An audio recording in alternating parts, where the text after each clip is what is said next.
planning is an essential part of diabetes management. Today, I'm going to share with you ways to use the plate method to plan your meal.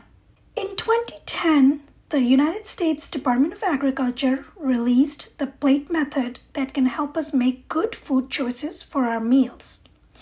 It is a visual reminder for us to have a healthy eating style by focusing on a variety of foods from all food groups.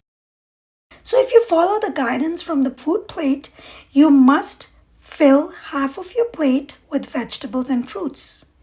And a little less than 1/4 is filled with healthy protein, and the remaining, which is a little more than 1/4, by grains and starch foods. Whole grains are preferred, and there is also a place for low-fat dairy foods.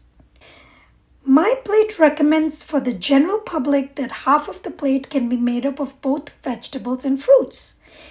That allows for a bit higher carbohydrate intake. For a person living with diabetes, some modifications are recommended by the American Diabetes Association. The ADA suggests that half of your plate should be non-starchy vegetables. Fill a quarter with healthy starches, starchy vegetables like potatoes and corn or whole grains, and a quarter of your plate with lean proteins like dry beans, lentils, fish, or lean cuts of meat. It also allows for a side of low-fat dairy, fruit, and some water. The main emphasis is on non-starchy vegetables like kale, spinach, okra, any kinds of greens, and anything from the vegetable family that's non-starchy. It is suggested to reduce foods with added sugars and ensure consumption of dietary fiber. Now, fiber is a complex carbohydrate, and it slows the rise of blood glucose levels. The recommendation is about 14 grams of fiber per 1,000 kilocalorie per day. And adults living with diabetes should aim for 35 grams of fiber every day.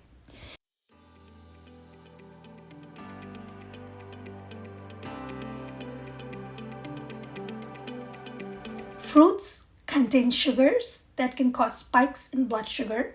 The key is to include whole fruits, either fresh or frozen. They have essential nutrients, but limit them to not more than 1 or 2 servings per day.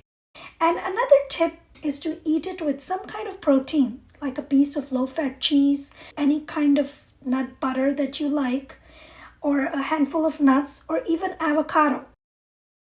Some vegetables like potatoes, taro root, yams, winter squash, and corn are considered starchy vegetables, and they should be counted in the green portion on your plate. Current research suggests that there is no ideal percentage of calories from carbohydrate, proteins, or fats. It is important to consider personal and cultural preferences in order to support a very sustainable eating plan. A certified diabetes care and education specialist or a registered dietitian nutritionist is a great resource to help you with planning your meals. In the United States, most private insurance plans cover these services for a person living with diabetes.